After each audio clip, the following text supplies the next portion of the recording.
We doubt that there are people watching this channel that have never heard about the legendary M1 Abrams, an American MBT that left its mark in dozens, if not hundreds, of combat zones. It has thick armor, impressive firepower, extremely high mobility, and bleeding-edge digital systems.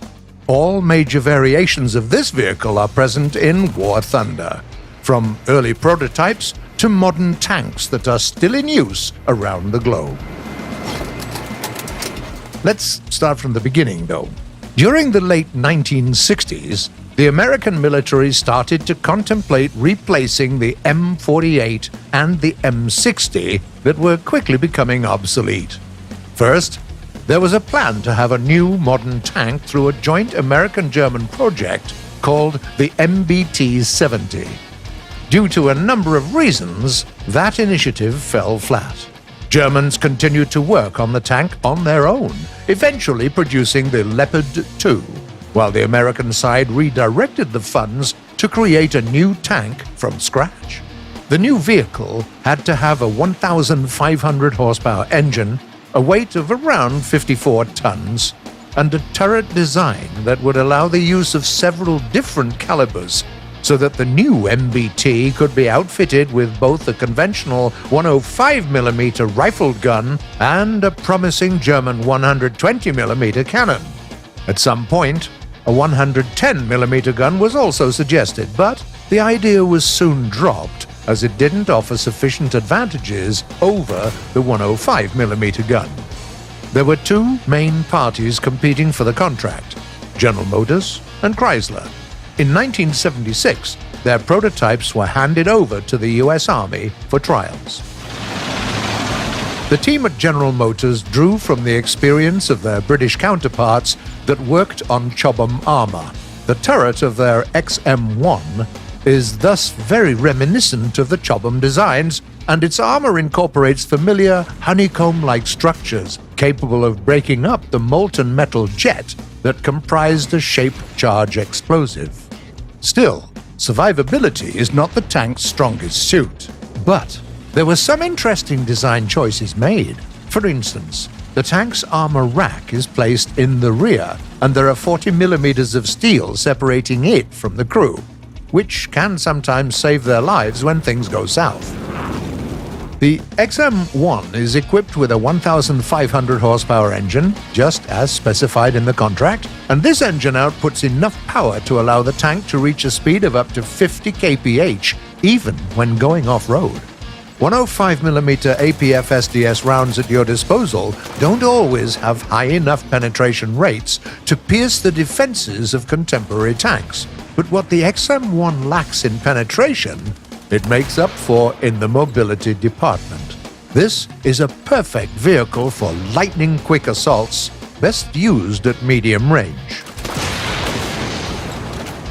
The General Motors prototype is a rank 6 vehicle of the American tech tree, sitting at BR 9.0. This is a premium tank armed with a 105mm M68 gun with excellent depression and elevation from -10 degrees to +15 degrees. A high-tech fire control system, thermal sights, and a two-plane stabilizer allow you to land your shots whatever the conditions. The Chrysler-made XM1 shared a lot of similarities with its rival. Both vehicles were equipped with a NERA. Both had 105mm guns and 1,500 horsepower engines. There were many differences, though. The Chrysler team had a different approach to designing the undercarriage and the fuel tank placement. They also gave the vehicle a Honeywell gas turbine instead of a Teledyne Continental diesel engine. In War Thunder, this vehicle is an Xbox One exclusive. It is also the vehicle that won its company the right to develop the M1. The first production M1 Abrams left the factory floor in 1980.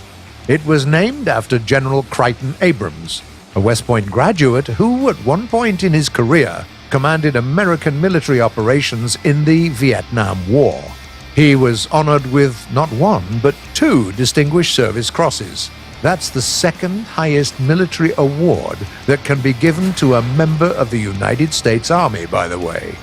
In the game, the M1 Abrams sits at BR 10.0. It has considerably better protection than the preceding prototype vehicles. Nearer armor plates covering the front of the hull and the turret can stop many heat projectiles coming your way. But there is more to the Abrams' survivability than just that. Fuel tanks in the front of the hull were placed in armored containers, and there is additional armor covering the engine and the transmission in the back, limiting the damage potential of shots that achieve penetration. Keep in mind, though, that the area directly under the turret, as well as the upper glacis plate, are very vulnerable. Even a single shot penetrating there will likely result in the incapacitation of your vehicle. In all other respects, the Abrams is pretty much like the XM1, a very agile vehicle that benefits from staying mobile, the only difference being that it can also engage in CQC thanks to a few changes in the design. In 1984, the M1 was given a series of minor upgrades and modifications. This model was called the M1 IP, in which the IP stands for Improved Performance. Among other things, it had an upgraded turret with a thicker frontal armor, giving it up to 1,000 millimeters of protection against heat projectiles and making it a very tough target, even for some ATGMs. A year later, a new major upgrade was introduced, the M1A1. It was finally fitted with a more modern gun, something that the team behind the project considered doing since the prototype stage. A new 120mm smoothbore gun will often allow you to finish your duels with a single shot, and its APFSDS rounds with a depleted uranium penetrator can reliably penetrate Soviet MBTs even from the front. Right now, this tank sits at BR 10.3. Finally, in 1992, after the end of the Cold War, a new breed of the Abrams series entered service. We're talking about the M1A2, the latest production model of the series that can be found in the American tech tree. This MBT is outfitted with even better quality composite armor.